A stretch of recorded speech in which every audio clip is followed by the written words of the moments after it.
Naitwa Sasha, ni mfanyakazi wa ndani wa CEO Wang. Ameondoka bila kunywa chai sababu ya upuzi wangu. Niko hapa kurekebisha makosa yangu. Naomba usogee pembeni nipite. Sasha aliongea, akijitahidi kuweka sura ya tabasamu. CEO Wang yupo kwenye kikao. Siwezi kukuruhusu. Na hata hivyo, nyumba yake haiwezi kuajiri mfanyakazi mwenye muonekano wa kupoa kama wako. Sina uhakika kama chakula unachopika huwa kinaiva. Mlinzi aliongea huku akisukuma kikapu na lungu lake. Hakuwa akimtambua huyu binti kwa sababu ni mfanyakazi mpya. Sasha alivunga kama anataka kuondoka hivi. Baada ya kuona mlinzi kazubaa, alichomoka mbio pamoja na kuitwa arudi, lakini hakusikia hata kidogo. Alihitaji kuonana na CEO Wang. Hakuwa akijua chumba cha mkutano au kikao kilikopo, hivyo alikimbia huku na kule. Bahati ilikuwa kwake, alifanikiwa kuona chumba cha kikao. Alisukuma mlango akaingia, watu wote walimgeukia. CEO Wang alijikuta akikasirika kupita kiasi. Kama angemfukuza Sasha kwa aibu, basi angeona kama ukatili aliofanya mbele ya wajumbe wa bodi. Alimpa ishara sekretari wake amtoe kwa utaratibu.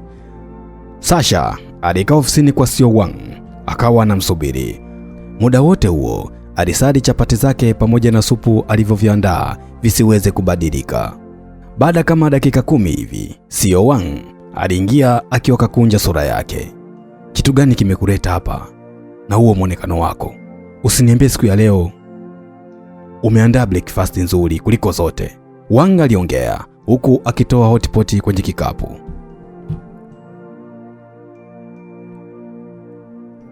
Mapigo ya moyo ya Sasha yalikuwa yanasikika puu puu, yanaenda taratibu mno.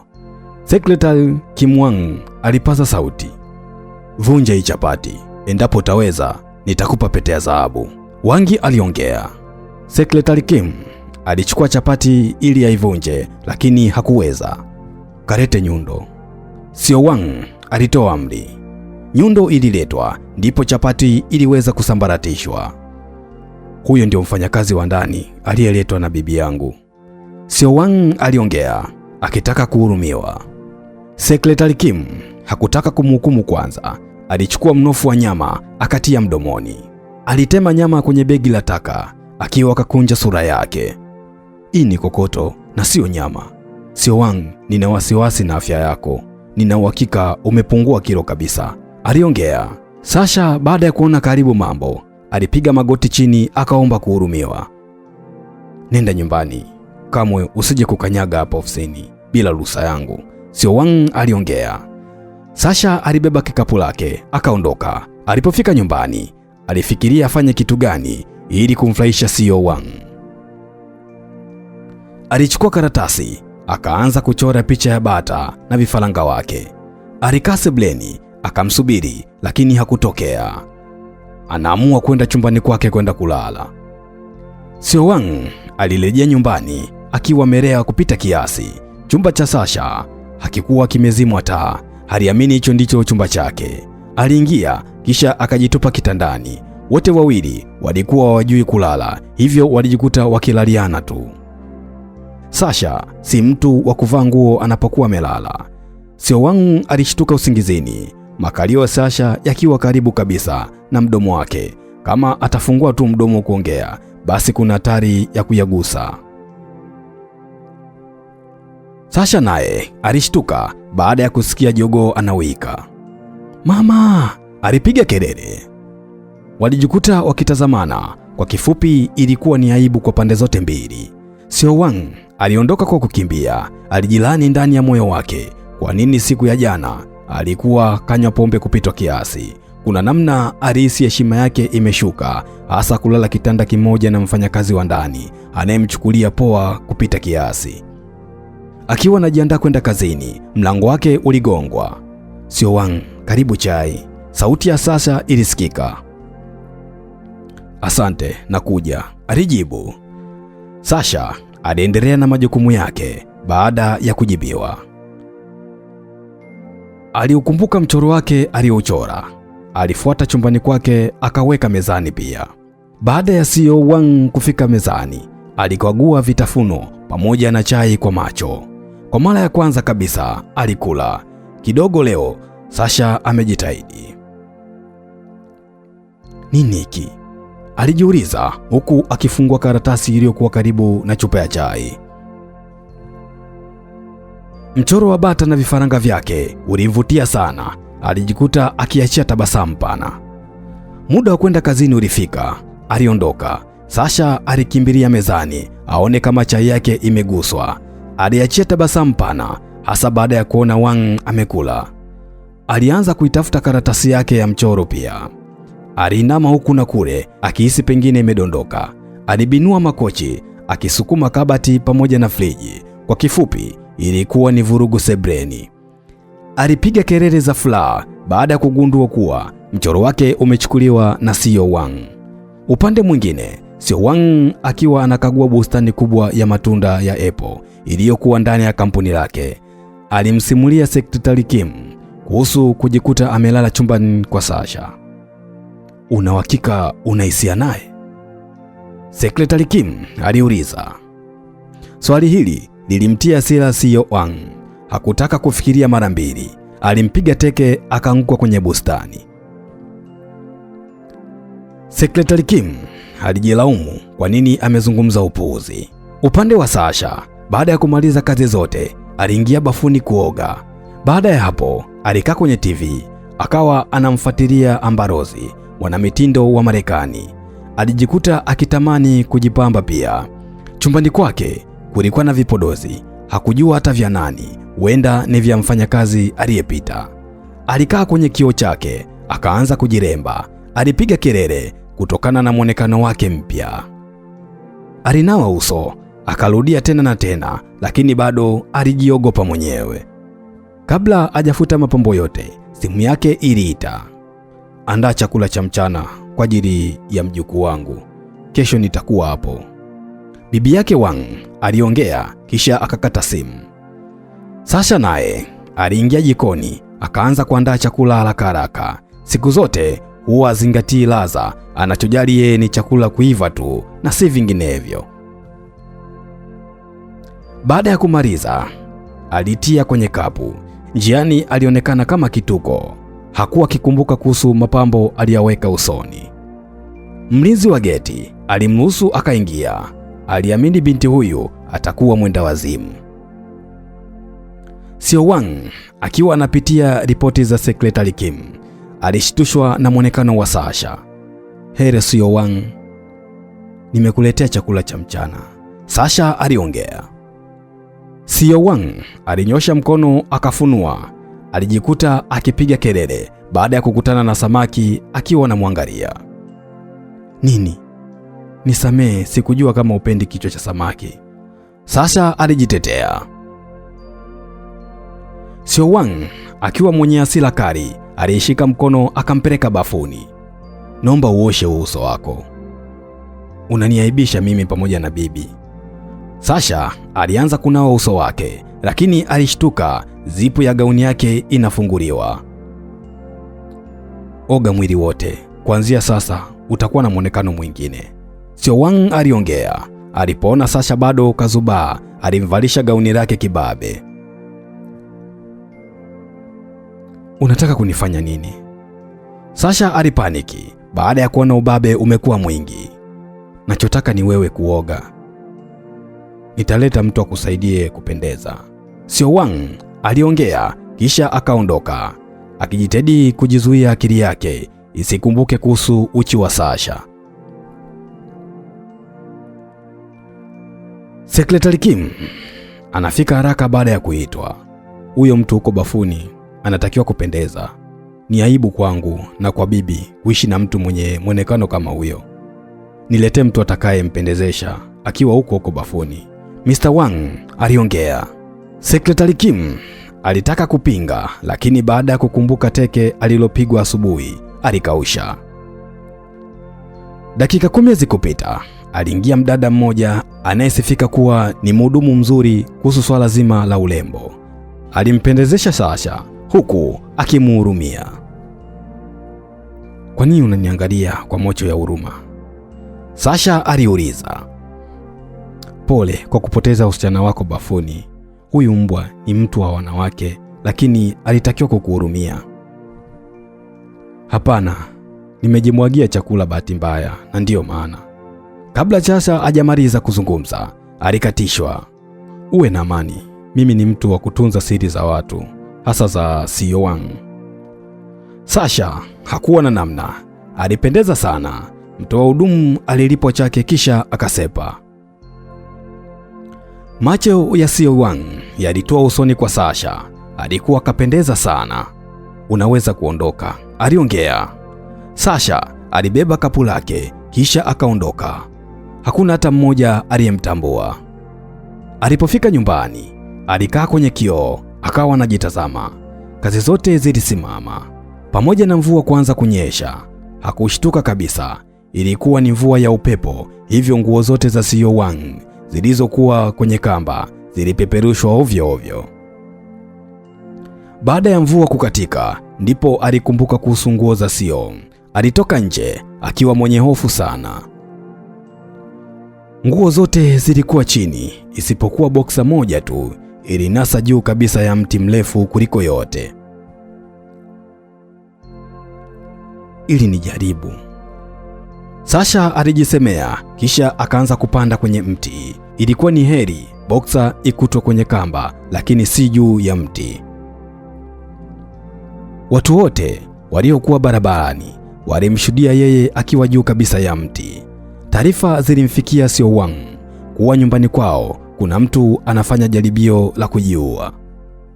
Siowan alipaniki, hasa alivyokumbuka namna alivyomvua gauni kibabe aoge. Alihisi mtu huyu kajisikia kujidhalilisha na ndiyo maana anataka kujiua. Aliondoka haraka sana. Sasha anaachia tabasamu baada ya kuishika boksa.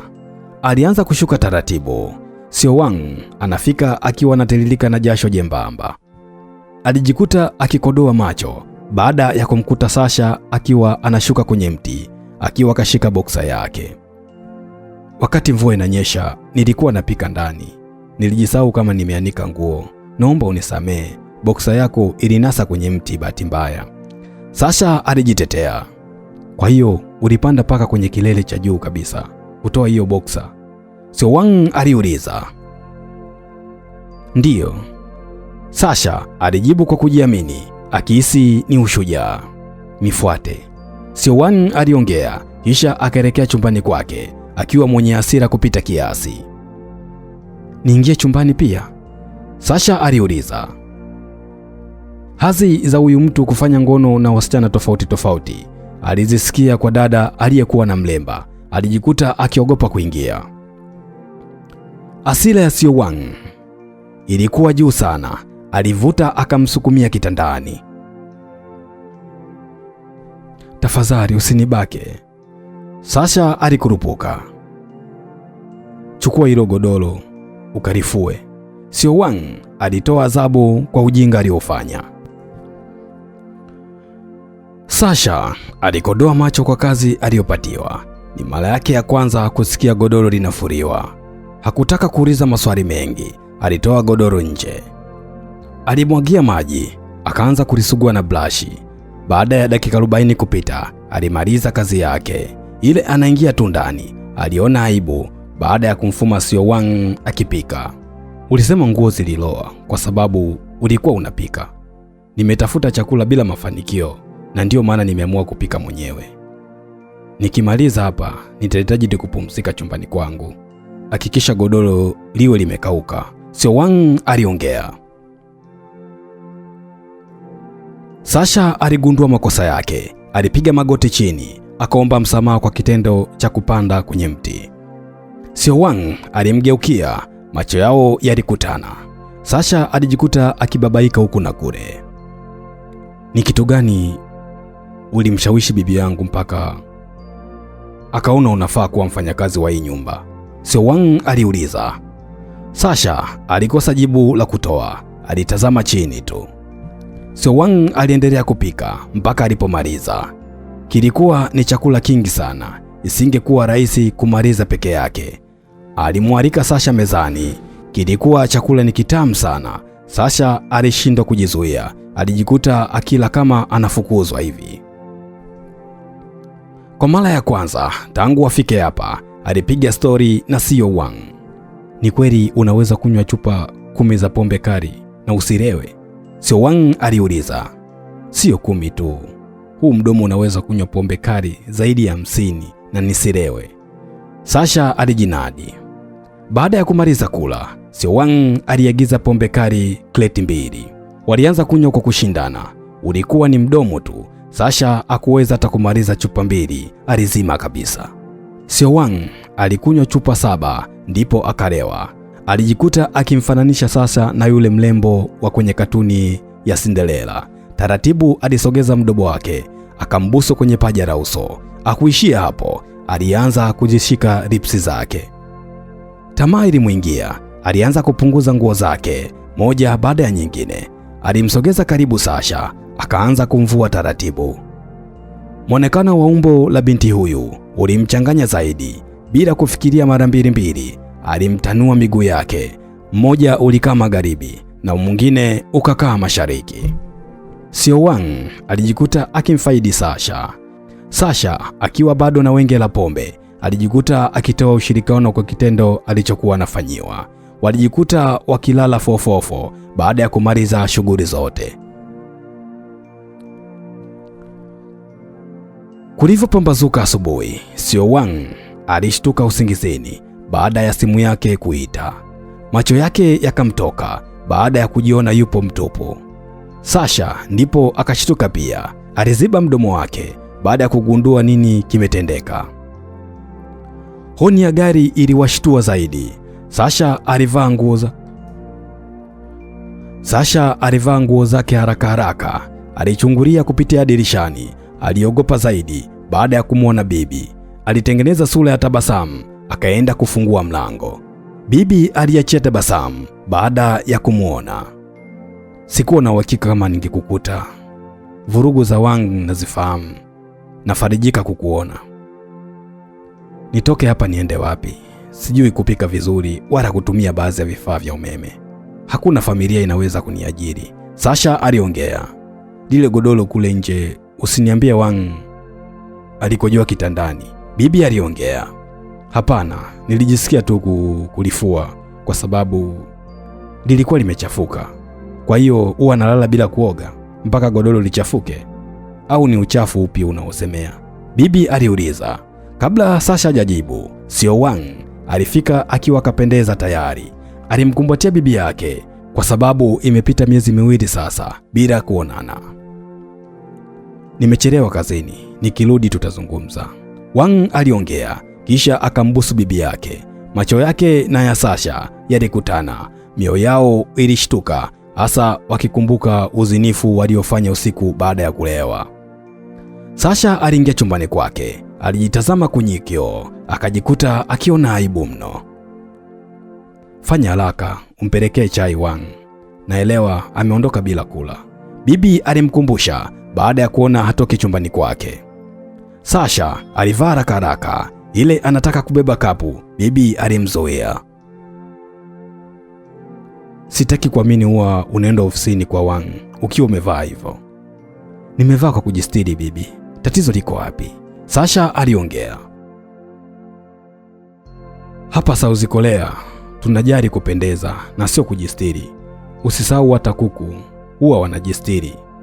Kampuni la simu la Samsung Electronic zinaongoza kwa kufanya vizuri kuliko kampuni nyingine za simu. Ni aibu kwenda umevaa hivyo, bibi aliongea, kisha akaingia jukumu la kumpendezesha.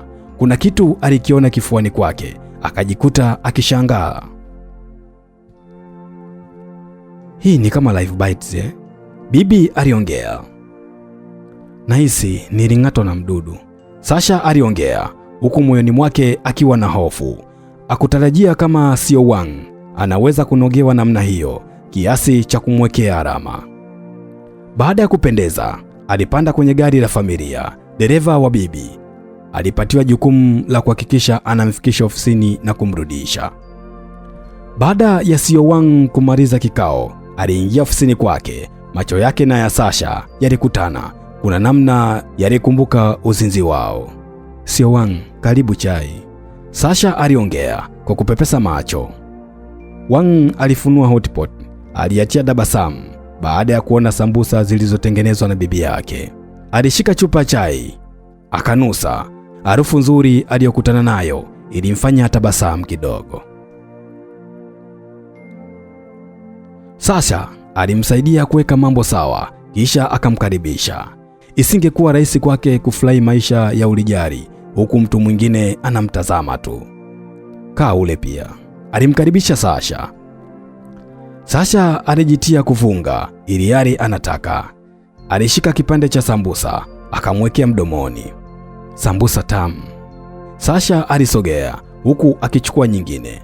Breakfast ya Wang iligeuka kuwa ya wote. Sekretari Kim aliingia akiwa kabeba faili mkononi. Alishangaa kuona CEO kawa mwema namna hii kwa mfanyakazi wake wa ndani. Miss, yupo njiani anakuja. Saa 8 kamili mchana nitaenda kumpokea. Sekretari Kim aliongea. Miss, anarudi South Korea? Wang aliuliza, asiamini kabisa. Sasha alijikuta akitulia. Sio mara yake ya kwanza kulisikia hili jina. Ni kama amewahi kufanya kazi kwenye nyumba ya mtu anayeitwa Miss Yo, lakini hakuwa akiishi vizuri. Mwambie bibi nimefurahia chai yake, Wang aliongea huku akimpatia Sasha kikapu. Sasha naye alichukua kikapu kisha akaondoka. Bahati nzuri au mbaya, alisahau simu yake. Isingekuwa rahisi kwake kuendelea na safari bila kuwa na mawasiliano. Ile anataka kurudi ofisini, akachukua simu yake. Alishangaa baada ya kuona sio Wang kamletea. Asante, Sasha aliongea. Kuhusu jana naomba unisamehe, ilikuwa ni pombe tu. Kabla Wang hajamaliza maneno yake, Sasha aliondoka baada ya kuona mtu huyu anazungumza upuuzi tu. Sio Wang hakukubali kushindwa. Alimfuata, akamtanguzia kwa mbele. Unamaanisha nini kuondoka kabla sijamaliza kuongea? Ni vizuri kama ungekausha tu. Umenifanya nijisikie hatia ndani ya moyo. Sijawahi kufikiri kama ipo siku nitakuja kugawa penzi langu kwako nikiwa katika akili mbovu, Sasha aliongea akiwa kamkazia macho Wang. Hakuona sababu ya kukaa hapa. Aliondoka akiwa mwenye hasira mno. Bahati mbaya alijikwaa kwenye jiwe. Kama si Wang kuwahi kumdaka, huenda angeumiza kichwa chake kwa kujigonga kwenye jiwe. Wang alishindwa kuhimili uzito wa Sasha. Kwa pamoja walianguka. Ilikuwa ni faida kwa watazamaji. Kilichomshtua zaidi Sasha ni pale alipohisi nyeti ya sio Wang imemgusa sehemu mbaya. Bila kujali alisaidika. Alimsukuma kwa nguvu, akaanguka kule. Panya mkubwa wewe, usiwe na shukrani, Sekretari Kim alimwambia Sasha huku akimsaidia bosi wake. Sasha hakuwa na muda wa kujipendekeza kuomba msamaha. Aliingia kwenye gari la familia kisha akaondoka. Nimeumia mkono. Huyo fala alitaka kunivunja kabisa, sio Wang alilalamika huku akisimama. Inaonekana umbile lako lilikuwa linamtekenya. Mara nyingi wanawake kuchukizwa na ujinga kama huo. Bila shaka alihisi unataka kumbaka, Sekretari Kim aliongea bila kufikiria. Alishtuka tu kupigwa ngumi ya tumbo. Alikunja sura yake kwa maumivu makali mno. Sio Wang aliingia ofisini kwake. Alikuta Miss Wong kampigia simu zaidi ya mara 2 pamoja na teksti moja. Nimekaribia kufika airport. Naomba uje kunipokea wewe na Sekretari Kim. Ujumbe ulisomeka. Aliacha tabasamu kimtindo kisha akaingia kwenye chumba cha ziada kilichokuwa ofisini kwake. Alijitazama kwenye kioo. Tukio la yeye kufanya mapenzi na Sasha ilijirudia kichwani mwake. Vipi kama atapata mimba? Anaonekana kuwa mshamba na sina uhakika kama anajua kujizuia ujauzito. Sio Wang alijiwazia moyoni mwake. Alijikuta akipata presha zaidi. Alishika simu yake akampigia Secretary Kim. Naomba uende pharmacy. Hakikisha wanakupatia emergency pill au P2. P2? Secretary Kim aliuliza akiwa katika mshangao mkubwa. Sio Wang alikata simu. Hakuwa tayari kujieleza zaidi. Baada ya P2 kuletwa, alielekea moja kwa moja nyumbani. Hakuwa akikumbuka tena kuhusu mission. Nifuate bustanini, alimwambia Sasha baada ya kufika nyumbani. Sasha alimfuata. Kwa wakati huu aliomba msamaha kwa kitendo alichofanya muda mchache uliopita. Sikudhamiria kukusukuma, naomba unielewe. Ni utoto, kumbuka tukio dogo kama lile. Naomba unywe hizi dawa. Sitaki ushike ujauzito ambao haukuwa na malengo nao, Wang aliongea huku akimpatia P2. Sasha alisukuma kiboksi kikaanguka chini. Siwezi kuwa muuaji, naomba ujiandae na pande zote mbili, Sasha aliongea. Sio Wang alifungua dawa akaibugia mdomoni mwake. Alimsogelea Sasha kisha akaanza kumlazimisha kunywa dawa kwa kutumia mdomo. Kama ungewaona basi ungesema watu hao wanabadilishana mate. Sasha alikuwa mbishi sana, lakini kila Wang alipofikiria heshima yake kama CEO, alipambana na zoezi lake. Dawa zikafanikiwa kuingia tumboni kwa Sasha. Sio Wang aliendelea kumgandamiza mdomo wake akihofia asije kutema. Baada ya kuhakikisha kuwa dawa itakuwa imefanya kazi kwa kiwango kikubwa, alimwachia. Sasha aliacha kibao kikamgonga kwenye shavu la Wang. Hakika wewe ni mpuuzi, Sasha alifoka kisha akaondoka.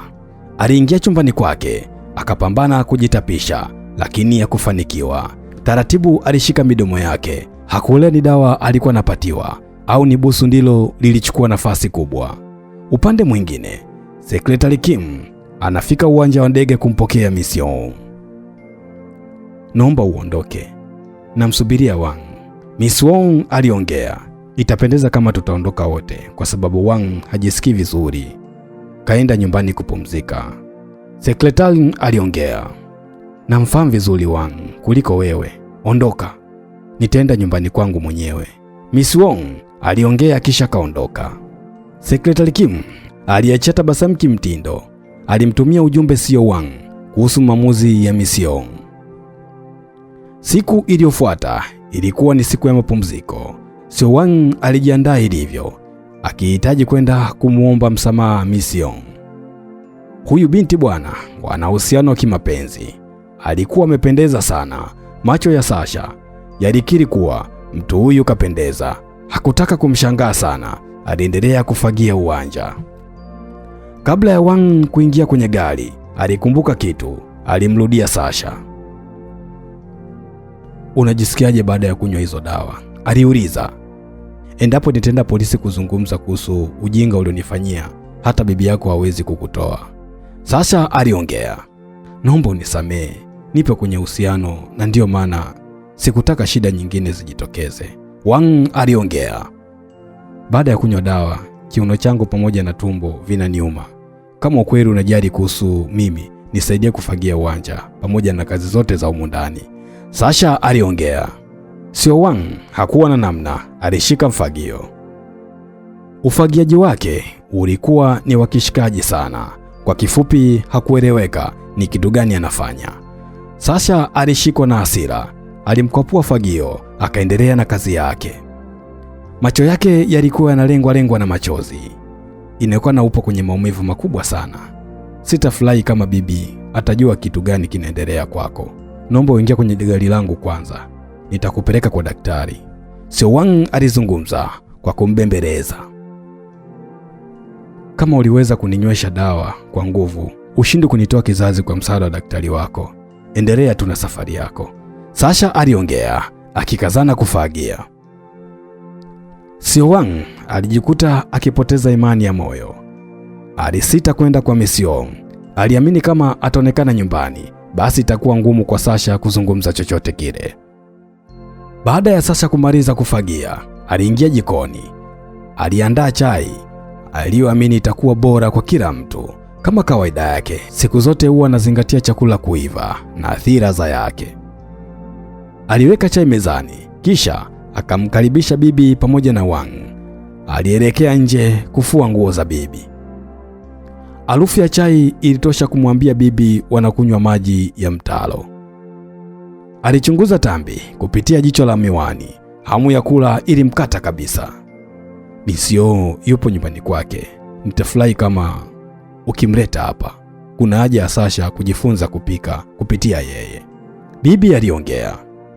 Kwa nini ulimleta hapa wakati hajui hata kuandaa tu chai? Kwa miezi yote miwili nimeteseka sana, Wang aliongea. Uzuri wa sura yake ulinivutia mno. Kwa kuwa nimerudi, nitahakikisha najua kupika kuliko hata mimi, bibi aliongea. Wang alijikuta kicheka kimtindo baada ya kusikia maneno ya bibi. Huna haja ya kucheka. Sasha ni mrembo kuliko hata Misio. Ni vile tu kakaa kijijini muda mrefu, bibi aliongea. Hakika unazeeka vibaya. Huwezi kumlinganisha Misio na Sasha, Wang aliongea, kisha akaondoka. Aliingia chumbani kwake kupumzika. Pazia la dirishani lilikuwa limekaa vibaya. Macho yake yalimshuhudia Sasha akiwa anaanika nguo. Alijikuta akimtazama. Alihitaji kuona uzuri ulioonekana machoni kwa bibi yake. Misio ni mrembo kuliko Sasha. Bibi yangu kazeeka tayari. Si rahisi kuona uzuri wa Misio kama ninavyoona mimi, Wang alijisemea, kisha akarekebisha pazia. Sasha naye akiwa anamalizia kuanika nguo, alijikuta akikodolea macho Misio. Sasha. Misio aliita kwa mshangao. Hello Misio, habari za siku? Sasha aliongea huku akijua kuanzia sasa hana kazi tena. Sitaki kuamini wewe ndio mfanya kazi kwenye hii nyumba, Misio aliongea, kisha akamrushia pochi Sasha amsaidie kubeba. Aliyatazama mazingira ya ndani kwa huruma. Kila sehemu aliyoingia aliona ni chafu. Hakuwa na muda wa kumsalimia bibi wala kujua Sio Wang yuko wapi. Alianza kusafisha kila kona. Bibi akiwa chumbani kwake, alisikia vurugu za vitu vikisogezwa huku na kule. Sasha naye akusubiria kufukuzwa. Aliingia chumbani kwake akachukua nguo zake. Hakutaka hata kudai mshahara wake. Aliamini tangu afike mahali hapa hajawahi kuwa mfanyakazi bora zaidi ya kutia hasara tu. Taratibu alisogea mlangoni kwa bibi kwa sababu yeye ndio aliyemleta. Sifai kuwa mfanyakazi tena kwenye hii nyumba yako. Nimezoea maisha ya shamba zaidi na si maisha ya mjini. Nipo hapa kusema kwa heri, Sasha aliongea baada ya bibi kumfungulia mlango. Nilikuleta hapa kwa sababu nilivutiwa na muonekano wako. Kuhusu kazi nitakufundisha. Hakuna mtu aliyezaliwa akajua kila kitu. Watu wote walifundishwa. Mrembo kama wewe ni hasara kukaa kijijini. Napenda ujifunze vitu vipya na si kufukuzana na ng'ombe shambani, bibi aliongea. Sasha aliacha tabasamu baada ya kuona anakubalika kwa bibi. Sasha alirudisha nguo zake chumbani, kufumba na kufumbua. Nyumba yote ilikuwa safi. Bibi aliachia tabasamu baada ya kumwona Misio. Huwa anamkubali sana, lakini moyo wake hujawahi kumpokea kama mchumba wa Wang. Pole kwa kufanya kazi ambazo zilipaswa kufanya na Sasha. Mfanyakazi wangu hajui vitu vingi. Nitajitahidi kadiri ya uwezo wangu kumtengeneza, bibi aliongea. Namfahamu vizuri. Amewahi kufanya kazi nyumbani kwangu. Ilikuwa ni changamoto kubwa mimi na yeye kuelewana. Sikutaka kushikwa na maradhi ya moyo sababu ya kuongea. Nilimrudisha kwao. Sielewi imekuwaje akaishia mikononi mwako, Misio aliongea. Nitafurahi nikisikia kuhusu habari za China, bibi alibadilisha mada. Yeye na Misio walielekea bustanini. Sasha alirudi chumbani kwake. Tumbo lake kuna namna lilikuwa linamvuta. pengine ni kwa sababu ya pitu alizonyeshwa kibabe na Wang. Ghafla mlango wake ulisukumwa. Sio Wang aliingia. Tafadhali sana, usije kuongea chochote kuhusu mimi na wewe kwa Mission. Naelewa atakupeleleza. Naomba unilindie heshima yangu, aliongea. Sasha aliishia kumtazama tu, ni kama alikuwa anaboleka hivi kumwona. Aligeuka pembeni. Nini maana ya wewe kunitega mgongo? Tafadhali Sasha, naomba ufanye kama nisemavyo. Sio Wang aliongea. Alivyoona ajibiwi, alisogea karibu ili amchungulie. Sasha alikuwa kafumba macho yake kabisa. Wang sio mtu wa kubembeleza muda mrefu. Alivyoona ajibiwi, aliondoka. Sasha ndo kafumbua macho yake. Kuna kitu kilimwijia kichwani mwake. Kwenye pochi yake alikuwa na dawa za asili zinazomfanya mtu kuharisha pale anapotumia. Zilikuwa ni chungu kuliko hata aloe vera. Alipozibukia mdomoni mwake, kisha akaelekea chumbani kwa Wang. Aliingia bila kugonga hodi. Sio Wang akiwa elewi. Alishtuka tu akinywesha dawa kibabe kwa njia ya busu. Sasha alipambana kadiri ya uwezo wake pale alipohakikisha mtu huyu kanywa dawa. Aliendelea kuugandamiza mdomo wake kwenye mdomo wa Wang. Alihesabu vidole vyake mpaka 10. Alijiondoa mdomoni kwa Wang. Aliondoka kwa kukimbia. Aliamini adhabu itamfaa sana. Kufumba na kufumbua, Sio Wang alianza kuhudhuria chooni. Katika maisha yake yote, hata kaa kusahau siku ya leo kwa sababu alishinda chooni tu. Wang hayupo sawa. Alikuwa amekukumbuka sana. Sielewi kwa nini kajifungia chooni. Huenda kuna changamoto zimejitokeza ofisini kwake. Naomba tumpe muda. Bibi alimtetea mjukuu wake. Nilikuja hapa kukusalimia wewe na si yeye, Mission aliongea, huku jicho lake akielekeza kwa Sasha aliyekuwa anamtengenezea kucha zake. Sasha aliachia tabasamu kwa sababu yeye na Mission wamewahi kuishi nyumba moja. Bibi hakutaka Mission ajisikie vibaya, zaidi alimsindikiza kabisa. Nina uhakika utakuwa umeteseka vya kutosha, Sasha alijisemea, kisha akampelekea Wang dawa ya kufunga kuharisha. Alikuwa kachoka sana. Sasha alimwekea dawa mezani. Tumia hii dawa, utakuwa poa. Sitakuwa na hasira na wewe tena. Ukweli kutoka moyoni, nilichukia na kitendo cha wewe kuninywesha pitu. Sasha aliongea, akataka kuondoka. Siwezi kunywa hiyo dawa. Nina uhakika unataka kuniua kabisa, Wang aliongea. Baada ya kuona Sasha huyo mtu anajisahau, aliibugia mdomoni kwake, kisha akamnyosha kwa kumkisi. Wang hakuwa na imani naye, alimshikilia kwa nguvu. Kama ni sumu basi acha wafe wote. Alimvutia kabisa kitandani. Walijikuta wamegandamiana kwa muda mrefu sana.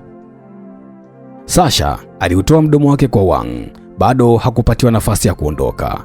Bibi akiwa na haraka alitaka kuingia chumbani kwa Wang, lakini alizuiliwa.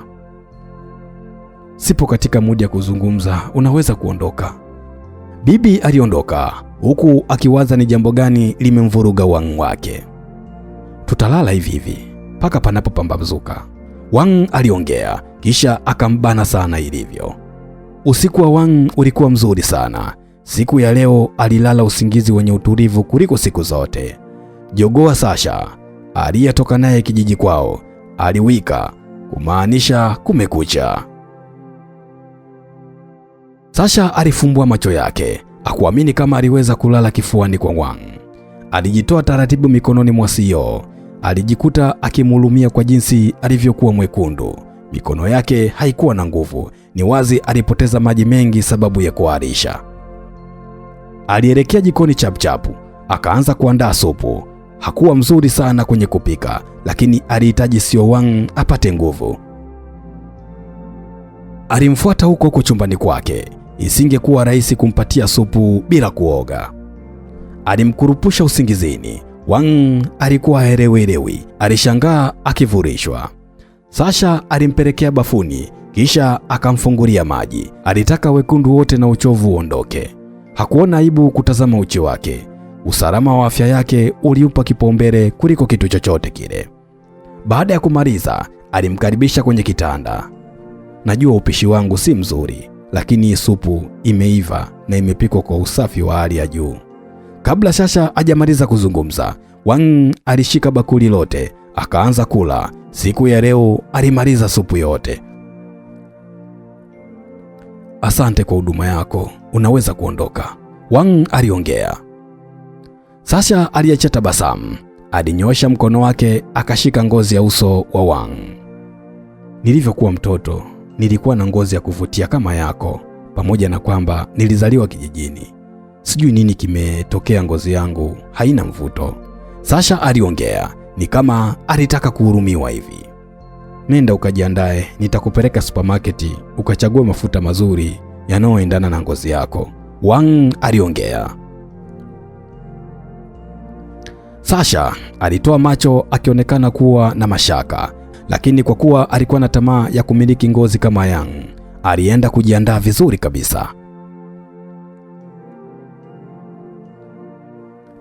Alikuwa na nguo nzuri sana, ni vile hakujua tu kupangilia.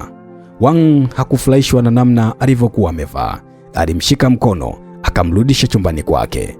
Alipolomoa nguo zote zilizokuwa kwenye kabati.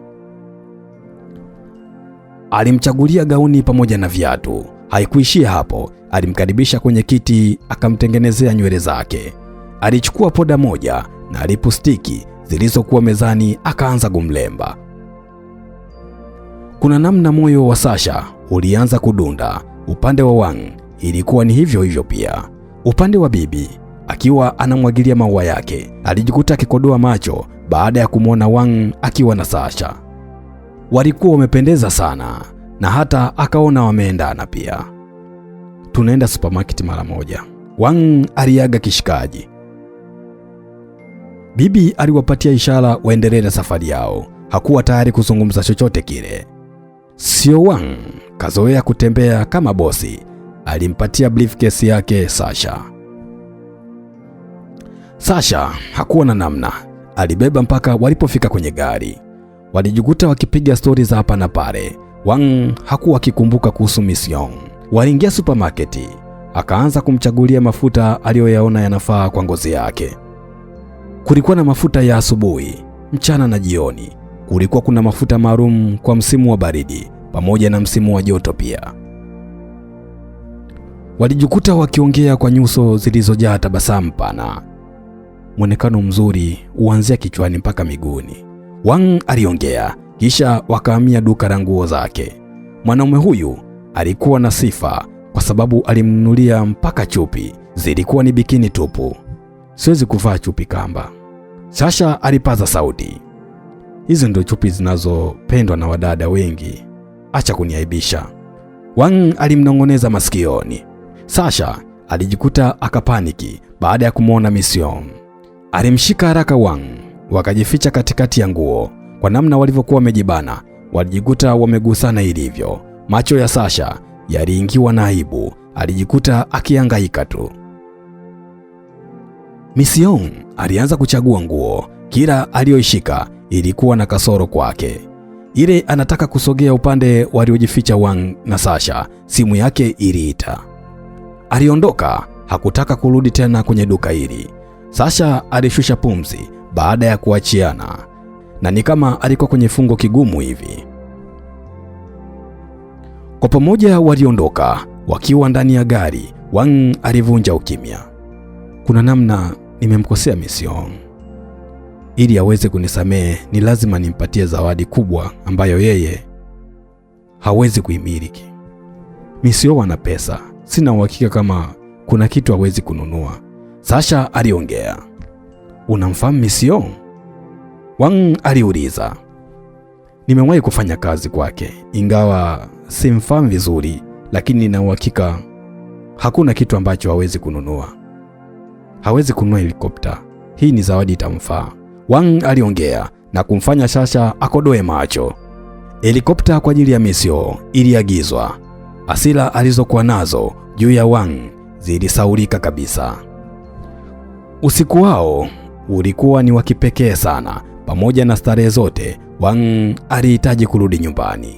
Anamheshimu sana bibi yake kuliko kitu chochote, kwa kuwa alikuwa amekunywa pombe kwa kiasi fulani. Alimuita Secretary Kim akampeleka nyumbani. Chumba cha bibi yake kilikuwa kimezimwa taa, lakini hakuacha kumwongelesha. "Bibi, nimerudi nyumbani," aliongea, kisha akapiga hatua aende chumbani kwake, lakini alisita baada ya kuona chumba cha Sasha bado kinawaka taa. Alitembea taratibu mpaka alipofika mlangoni. Aligonga mara 2. Sasha hakuwa amelala bado. Alisimama akaenda kufungua mlango. Karibu," aliongea. Wang aliingia. Alijishika mfukoni mwake akampatia Sasha zawadi ya saa. Sivutiwi na saa," Sasha aliongea. "Navutiwa na saa, hivyo naomba uvae kwa ajili yangu," Wang aliongea, kisha akamvalisha. Alitega mgongo aondoke, lakini alivutiwa na namna kitanda cha Sasha kilivyokuwa. Alijitupa kitandani akalala. Sasha alitaka kumfukuza, lakini aliona sio sahihi. Alimvua viatu vyake, aliendelea kuchora mchoro wake. Baada ya kumaliza, alizima taa. Alijikuta akihisi joto kali kutokana na nguo alizovaa. Si kawaida yake kulala na nguo, hivyo alivua nguo zote akalala. Walijikuta wakilaliana juu. Wang anafumbua macho yake baada ya kuhisi kashikwa sehemu nyeti. Alijikuta akiingia majaribuni. Kila alipotoa mkono wa Sasha, alishangaa unarudishwa. Sasha naye alikurupuka usingizini baada ya kuhisi mtu akinyonywa nyonyo zake. Walijikuta wakifanya mapenzi. Hakuna aliyekuwa anabaka au anabakwa kwa sababu wote wawili walipeana ushirikiano. Hata jogoo alivyowika asubuhi, walipeana ushirikiano. Wang alijiandaa mapema akaenda kazini kwake. Siku zote siku ya Jumatatu huwa bize sana. Isingekuwa rahisi kwake kunywa chai. Kabla Sasha jiandaa chai, bibi alimpatia kitabu cha milo yote mitatu. Sasha alifurahi sana. Kwa mara ya kwanza aliandaa breakfast kwa kufuatisha maelekezo ya kwenye kitabu. Kabla hajaoga, bibi alimletea kitabu kinachoelekeza namna ya kuvaa pamoja na kujiremba pia. Sasha aliweza kujipendezesha mwenyewe kupitia kitabu alichopatiwa na bibi. Dereva wa gari la familia alimsifia kwa namna alivyokuwa amependeza sana. Sio Wang akiwa ofisini kwake alijikuta akidua baada ya kumwona Sasha. Siku zote katika akili yake huwa anatamani kupata mwanamke mwenye mwonekano kama alionao Sasha sasa hivi. Haukuwa mwonekano wa kitajiri au maskini, ulikuwa ni mwonekano ambao umeweza kutawanya mapigo ya moyo wake.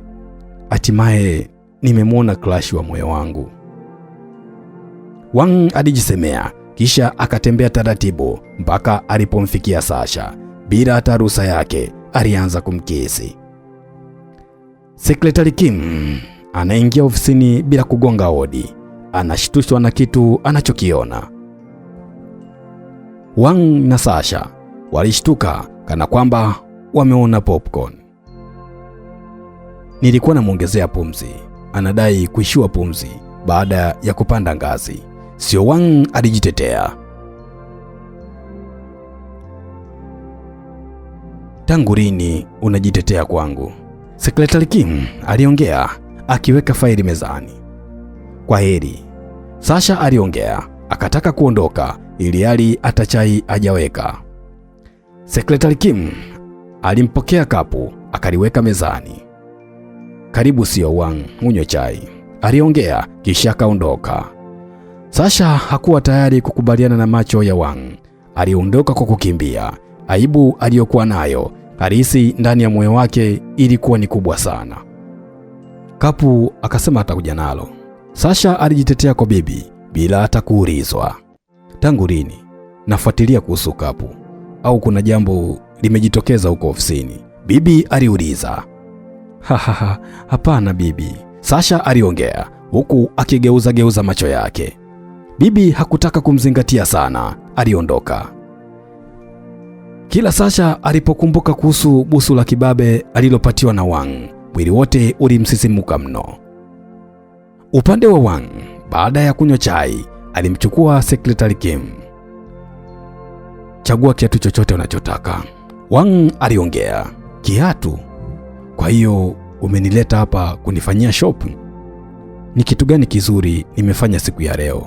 Secretary Kim aliuliza. Sio Wang alichoka kujipendekeza, alimkunja shati. Kitu ulichokiona kati yangu na Sasha, naomba ukifanye kama ndoto ya kutisha. Endapo utanunua kiatu, hakikisha una uwezo wa kulipia. Sio Wang aliongea kisha kaondoka zake. Secretary Kim aliishia kujishika kiuno tu. Hakuamini kama Wang anaweza kubadilishana mate na Sasha. Mida ya usiku, Sasha akiwa chumbani kwake akisoma kitabu cha mapishi alichopatiwa na bibi, alihisi mlango wake unagongwa. Hakuwa amevaa nguo. Alichukua shuka akajifunika haraka tu. Karibu. Upo unafanya nini? Wang aliuliza huku akitupia macho mezani. Nipo nasoma kitabu, Sasha aliongea. Kuna sehemu nahitaji unisindikize usiku huu. Kapu ulioniletea chai lipo ofisini bado, nenda ulifuate, Wang aliongea baada ya kuona Sasha kuwa ana maswali. Ni wapi huko ulitaka unikusindikize? Vaa nguo na kusubiri nje, Wang aliongea kisha akaondoka. Sasha alivaa kawaida tu kisha akatupia koti kwa sababu kulikuwa na baridi. Alikumbuka kujiremba uso wake. Kwa pamoja waliingia kwenye gari, bibi akiwa dirishani. Alishuhudia vurugu zote. Alishindwa kuelewa wawili hawa wanaenda wapi usiku huo. Kwa mara ya kwanza kabisa, Sasha aliweza kushuhudia jiji la Seoul lilivyokuwa, hasa majira ya usiku. Wang alihitaji kumfurahisha mlembo huyu. Anafarijika ndani ya moyo wake baada ya kuliona tabasamu usoni mwake. Ilifika usiku, walishuka. Muonekano wa taa zilizokuwa kwenye hoteli ya Sky Park zilivutia mno. Wang hakutaka waishie kuzitazama tu, waliingia ndani kabisa. Walichukua chumba, sijui ni nini tu, lakini Sasha hakuwa na pingamizi, hasa alipoguswa na mwanaume huyu. Nakupenda, sijui hata ni kitu gani kimenifanya moyo wangu utengeneze nafasi kwa ajili yako, Wang aliongea. Itakuwa ni kichekesho masikioni mwa watu wakisikia CEO wa kampuni kama la Samsung kupendana na mfanyakazi wa ndani, Sasha aliongea. Unaongea vitu vya ajabu sana. Nina uhakika kila mmoja anaelewa nini kinatokea moyoni mwa mtu pale anapopenda, Wang aliongea. Lakini upo na mwanamke mwingine, Sasha alimkumbusha. Hilo ni jukumu langu na si lako tena, Wang aliongea. Nipe muda nifikirie kuhusu hili, Sasha aliongea. Wang hakutaka kuharakisha mambo. Walilala wote hotelini. Kulivyopapazuka asubuhi, Mission alifika katika hoteli ya Sky Park kumpokea mjomba wake. Nilifika usiku sana, sikuona sababu ya kukusumbua. Nitafurahia kama nitaonana na bibi yake Wang. Umekuwa sasa, ni muda wa kuzungumza kuhusu harusi yenu, mjomba aliongea. Mission aliacha tabasamu. Wakati wanatoka, walishtuka baada ya kumwona Seo Wang akiwa na Sasha. Hakutaka mjomba wake ajionee aibu hiyo. Alimshika mkono wakapita mlango wa nyuma. Kuna namna Mission alipata shida. Hakuelewa kwa nini Wang na Sasha walikuwa hotelini. Kuna tatizo? Mjomba wake alimuuliza baada ya kuona kabadilika mno. Hapana, kuna jambo sijaliweka sawa, lakini nitalirekebisha, Mission aliongea akijaribu kuweka sura ya tabasamu. Vipi wewe na Wang, mpo vizuri? Naongelea kuhusu uhusiano wenu, mjomba aliuliza. Tupo vizuri kwa kiasi chake. Pindi mtakapokuwa mume na mke, nina uhakika mtakuwa vizuri kwa kiasi kikubwa. Kuna kipindi kampuni ya Samsung ilitaka kudondoka. Nilijitoa kadiri ya uwezo wangu kuhakikisha mambo yanaenda vizuri. Hivyo ni lazima Wang na bibi yake watimize ahadi yao, mjomba aliongea. Mission aliachia tabasamu. Kwa pamoja walielekea nyumbani.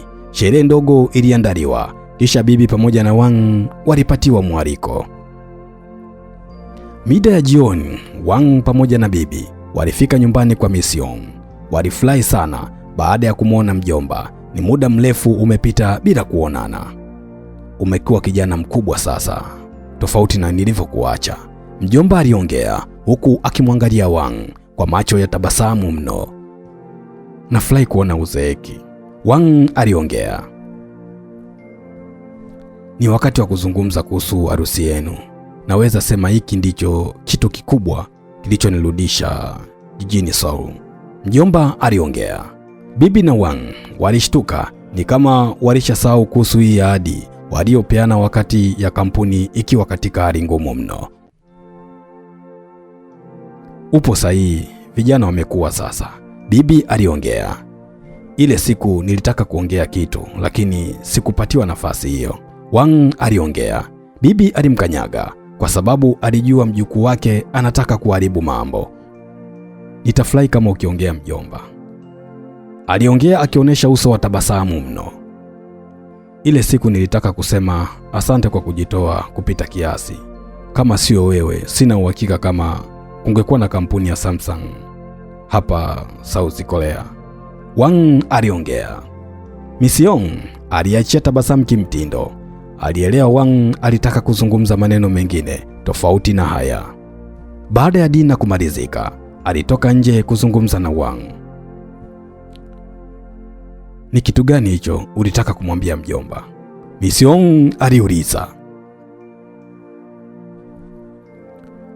Tofauti na asante, sikuwa na neno lingine la kusema, Wang aliongea. Mfanyakazi wangu hakuwa akijua kupika, lakini baada ya kumfundisha alielewa kwa haraka sana.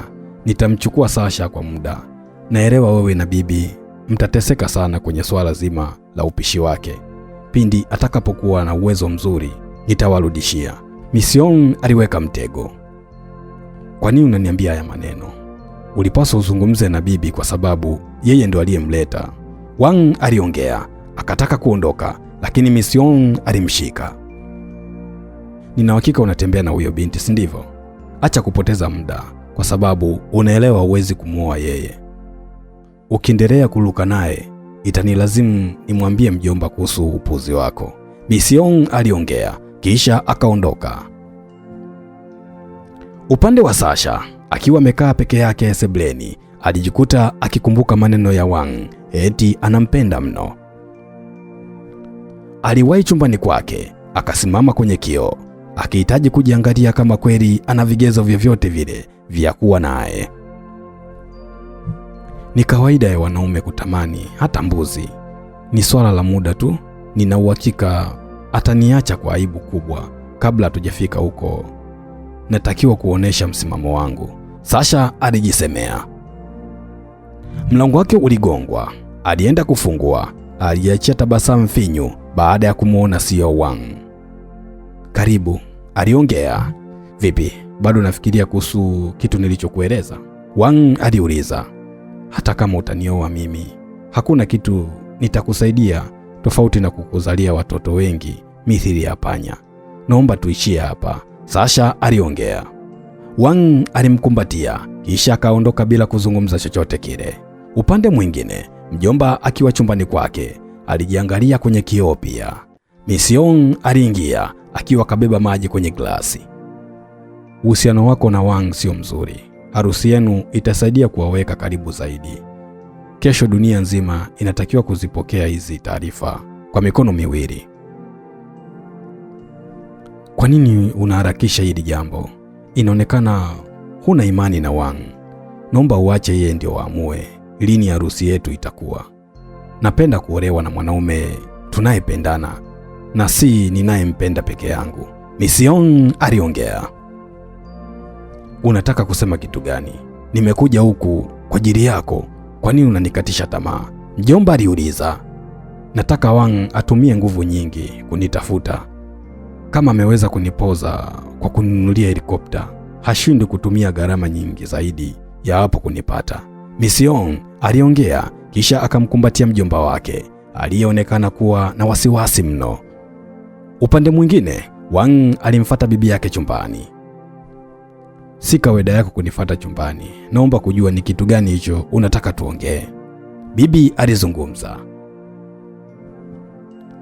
Kila mwezi nitakuwa namlipa mjomba pesa nyingi kwa jitihada zake za kutusaidia, lakini si kumuoa Misio. Niko hapa kujadili na wewe kuhusu kiwango cha pesa kitakachofaa kumpatia. Wang aliongea. Unamaanisha nini kusema hivyo? Bado sijawa na uhakika kuhusu kuoa. Naomba nipewe muda na si kupangiwa. Usiniambie tayari una mwanamke mwingine kwenye ufahamu wako. Wang hakuwa tayari kuzungumza chochote kile kuhusu swali alioulizwa. Aliondoka tu. Bibi alibaki kukodoa macho. Kuna wazo lilimujia kichwani mwake. Kulivyopambazuka asubuhi, aliandaa breakfast kwa ajili ya Secretary Kim. Alimpelekea mwenyewe ofisini. Asante, nitamfikishia Wang. Secretary Kim aliongea, akapokea kikapu. Hapana, hii chai ni kwa ajili yako, bibi aliongea. Secretary Kim alitoa macho, eti breakfast ni kwa ajili yake. Alitoa hotpot, akafunua aone vilivyomo. Mate yalimjaa mdomoni mno. Naomba kusikia kutoka kwako kuhusu mchana mpya wa Wang, ukiachana na Misio, bibi aliongea. Secretary Kim alijilaumu kwa nini kala chapati moja. Asingekuwa amekula, angemrudishia kapu lake na si kumsaliti Wang. Wenda akawa ni Sasha, mfanyakazi wako wa ndani. Nimewahi kuwafuma wakibadilishana mate ofisini, Secretary Kim aliongea. Bibi aliziba mdomo wake. Alizibeba hotpot pamoja na chupa ya chai, akavitia kwenye kapu. Hata chapati iliyokuwa mdomoni mwa Secretary Kim alichukua pia. Aliondoka akiwa na maswali mengi kichwani mwake. Akakutana na Sasha kwenye ngazi akiwa kabeba kapu la breakfast ya Wang. Tayari kasha kunywa chai? Sasha aliuliza baada ya kuona bibi ambeba kapu. Fanya kama hujaniona mahali hapa, bibi aliongea, akaendelea na safari yake. Sasha naye aliishia kukodoa macho tu, hakuelewa nini maana ya jibu hili. Aliendelea na safari yake. Kabla hajaingia ofisini kwa Wang, alikutana na Mission akiwa kabeba pia kapu la chai. Unaweza kunywa hiyo chai. Siku ya leo Wang atakunywa chai yangu, Mission aliongea huku akiachia tabasamu pana. Sasha aliachia tabasamu pia, kisha akageuza njia. Sio Wang akiwa anaangalia movie kwenye kompyuta yake. Aliweka pause baada ya kumwona Mission akiwa na kapu. Siku ya leo utakunywa chai yangu, Mission aliongea. Kuhusu harusi, naomba hili. Kabla Wang hajamaliza kuongea, Mission aligonga meza. Jaribu kuwa na nidhamu pale unapoona kapu la chai. Kuhusu harusi, ilipaswa kuzungumza siku ya jana pale mjomba alipoanzisha hii mada. Sio Wang alielewa. Mission hakufurahishwa na hii topic. Aliamua kunywa chai na si kuongea vitu vya kukera. Sitaki kuamini kama leo Sasha aleti kapu lake, Wang alijisemea huku akiangalia saa yake. Mission alielewa ni kitu gani kinaendelea kichwani kwa Wang. Aliachia tabasamu akijua mbinu gani ataitumia kuweka mambo sawa.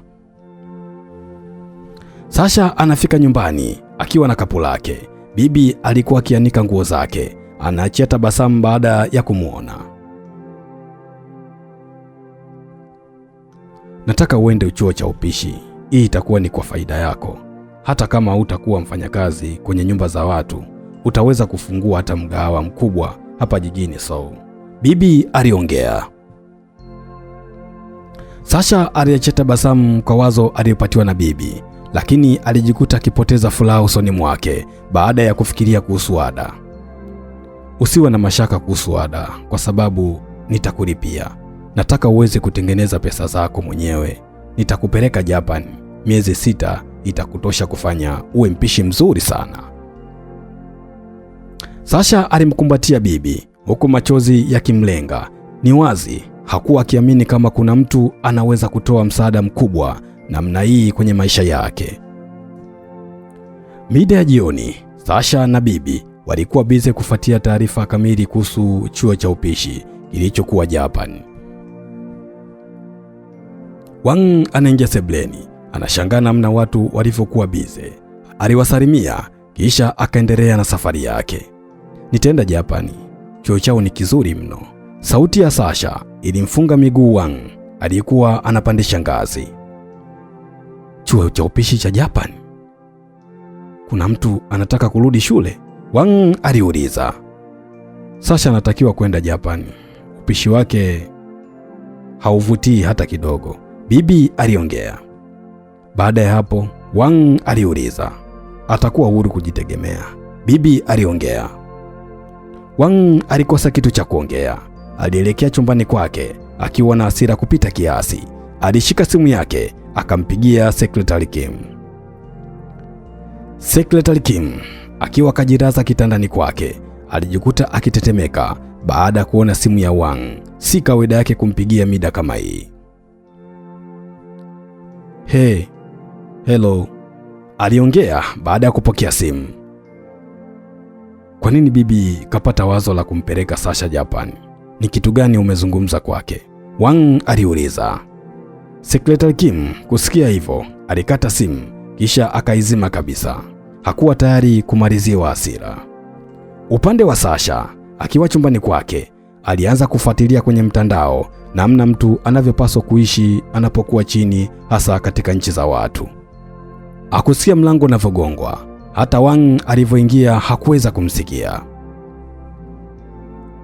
Anakuja kushtuka baada ya kupokonywa simu. Kwa nini ufikiri kuhusu mimi? Kwa nini hapa jijini Seoul hakuna vyuo vya upishi mpaka uende Japan? Wang aliongea. Kuna upendo na tamaa. Nina uhakika wewe hapo umenitamani na sikunipenda. Kama ni kweli upendo, basi utanisubiri. Huna haja kuchanganyikiwa kuhusu hili, Sasha aliongea. Wang alimnyanyua kisha akamkumbatia kwa nguvu zote. Hakujua ni kitu gani anatakiwa kusema. Baada ya kutafakari kwa sekunde kadhaa, alipata kitu cha kuongea. Huenda nikawa nimekutamani kweli. Naomba ukae mbali na mimi ili nijue ni upendo au matamanio tu, Wang aliongea kisha akaelekea chumbani kwake. Kuna namna Sasha alijisikia kupoa baada ya kuona mwanaume huyu ni kama amemkatia tamaa kuhusu yeye. Alijitupa kitandani, akaanza kukumbuka vitu vichache walivyowahi kufanya na Wang. Alijikuta akijikunyata zaidi. Usingizi unampitia akiwa nafikiria mapenzi. Kulivyopambazuka, Bibi alimchukua. Alihitaji kumfanyia shopping. Wang anaonekanaje machoni mwako? Naomba kusikia sifa chache kuhusu yeye, Bibi aliongea. Sasha alijikuta akipaliwa mate kwa swali aliloulizwa. Japo hakuwa mjanja sana, lakini alielewa ili swali limekaa kimtego mno. Ni ngumu kulijibu hili swali nikiwa sijaelewa. Kwa nini usininunulie hata chupa moja ya bia? Sasha alijipendekeza. Bibi alikuwa na shauku ya kusikia sifa kuhusu mjukuu wake. Walitafuta hoteli nzuri wakakaa. Alimwagizia Sasha bia moja ili apate ujasiri wa kuongea. Wangi ni mtamu sana kitandani. Anajua kupenda na kupendeza. Nina mashaka tu na upendo wake kwangu, na ndio maana nimeona ni heri niende Japan kusoma kama ulivyopendekeza. Lakini kama nisingekuwa na mashaka kuhusu upendo wake, sidhani kama ningetamani kukaa naye mbali hata kwa sekunde chache. Sasha aliongea vitu ambavyo havikuwa na matarajio kwa Bibi. Sawa, nimeelewa. Ni muda wa sisi kurudi nyumbani, Bibi aliongea. Watu wote walijikuta wakicheka kwa namna Sasha alivyokuwa akisisitiza kuhusu utamu wa Wang. Ondoa gari haraka, Bibi alimwambia dereva wa gari la familia. Aliweka earphone masikioni mwake. Maneno ya Sasha yalimfanya asikie aibu mno. Upande mwingine, Wang alianza kunifundisha mission, namna ya kuendesha helikopta. Walijikuta wakisahau kuhusu tofauti wao uliotokea siku 2-3 hivi. Lakini pamoja na yote haya, mapigo ya moyo wa Wang yalidunda zaidi ya kila alipowahi kukumbuka sura ya Sasha. Mida ya jioni, walielekea nyumbani, macho yake yakielekea kwenye dirisha la chumba cha Sasha. Taa ilikuwa imezimwa. Aligundua siku ya leo amechelewa sana kurudi, lakini alipoangalia saa yake ya mkononi, aligundua hajachelewa. Alitembea kwa haraka mpaka alipofika mlango wa chumba cha Sasha. Alinyonga kitasa. Siku ya leo hakuwa na bahati, mlango ulikuwa umefungwa kwa ndani. Aliachia tabasamu dogo, kisha akaelekea chumbani kwake. Anashangaa kuona taa ya chumba kwake ikiwa inawaka. Anasukuma mlango akiwa na shauku ya kujua nani kaingia chumbani kwake bila ruhusa. Tabasamu la Sasha lilimkaribisha ndani. Maumbile yake yalisimama haraka kutokana na namna Sasha alivyokuwa amevaa. Sasha na Seo Wang walijikuta katika ulimwengu wa mapenzi. Harufu ilikuwa inasika kinywani mwa Sasha, ilitosha kumfahamisha Wang kuwa binti huyu karewa kabisa. Isingekuwa rahisi kwake kumwacha aende, huku akajileta mwenyewe chumbani kwake. Walijikuta wakifanya mapenzi kwa dhati wote. Siku iliyofuata, Seo Wang anaamka kwa kuchelewa sana. Anashangaa kumkosa Sasha. Hakujali sana kwa sababu ni kawaida yake kuamka mapema. Kitu kilichomshangaza zaidi ni ukimya uliokuwepo. Taarifa alizopatiwa na mlinzi wa geti kuhusu bibi kumsindikiza Sasha, uwanja wa ndege, zilimvunja moyo wake kabisa.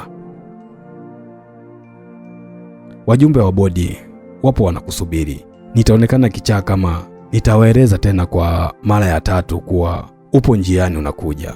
Ujumbe uliingia kwenye simu yake kutoka kwa Secretary Kim. Kwa mara ya kwanza kabisa alivaa nguo bila kuoga.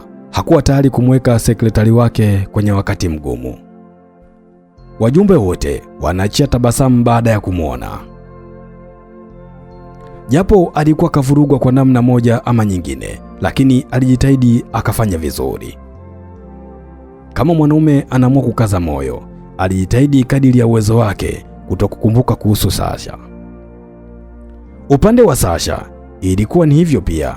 Aliwekeza akili yake katika kupika vyakula mbalimbali kama ilivyoelekezwa na mwalimu wake. Mwanzo alipata changamoto sana, kwani kila chakula alichokuwa kipeleka kilikataliwa, lakini kadri siku zilivyoenda aliweza kufanya vizuri zaidi.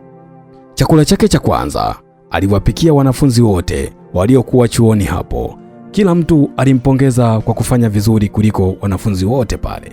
Kila alipomtafuta Wang kwa njia ya WhatsApp hakufanikiwa kumpata. Aliamua kukata tamaa kuhusu huyu mwanaume. Aliamini upendo wake ulikuwa ni wa miemko tu na si unaotoka ndani ya moyo. Pamoja na Wang kuwa karibu zaidi na Mission, hakuacha kumkumbuka Sasha. Alijitahidi kuikatili nafsi yake, lakini ilikuwa ngumu mno. Upo na mimi kimwili, lakini kuna namna akili yako haiko sawa. Kuwa sioni kazi ngumu iliyohitaji moyo sana. Wenda nisiwe mzuri katika tasnia hiyo, lakini bado naweza kukusaidia. Hivyo usiruhusu nafsi yako. Mission aliongea, japo alijua ni kitu gani kinamtesa Wang, lakini hakuwa tayari kuongea kuhusu jambo hili. Muda wa Sasha kuhitimu uliwadia. Chuo cha upishi cha Japani kilimpatia barua kutoka katika hoteli ya kitaifa ya Mushin kuwa anahitaji kufanya naye kazi. Mshahara wake ulikuwa ni mzuri sana. Watu wazito kutoka mataifa ya watu mbalimbali walikuwa katika hoteli hiyo. Isingekuwa rahisi kwa Sasha kukataa ofa hii. Alimtumia ujumbe bibi kuhusu kusalia Japani kwa muda usiojulikana. Bibi alifurahi kuhusu mafanikio ya Sasha, lakini ilikuwa ni ngumu kwa Wang. Anaamua kuchukua likizo ya wiki 2. Shauku yake ilikuwa ni kumwona Sasha na si kingine. Mapigo ya moyo wake yalisimama kwa sekunde kadhaa baada ya kumwona Sasha akiwa kavalia sare ya rangi nyeupe. Sheria za kazi zinamfunga Sasha kushobokea mteja. Alipita kama muoni hivi. Wang alizidi kupagawa kwa kitendo cha kukaushiwa. Alipiga hatua amshike, lakini walinzi walimzuia. Huyu ni moyo wa hoteli, utakiwi kuchanganyikiwa sababu ya vurugu za wateja. Samahani kwa hilo, mmoja wa walinzi aliongea. Wang aliishia kumsindikiza kwa macho tu mpaka alipotoweka usawa wa macho yake. Baada ya Sasha kuingia jikoni, alifuatwa na msimamizi wa wapishi wote. Hakikisha unaoga kabla ya kuanza kuandaa chakula. Sijui yule mwanaume ni nani, lakini unapaswa kujitahidi kuwa msafi. Usisahau kama wewe ni moyo wa hoteli. Naelewa, samahani pia, Sasha aliongea, kisha akaelekea bafuni.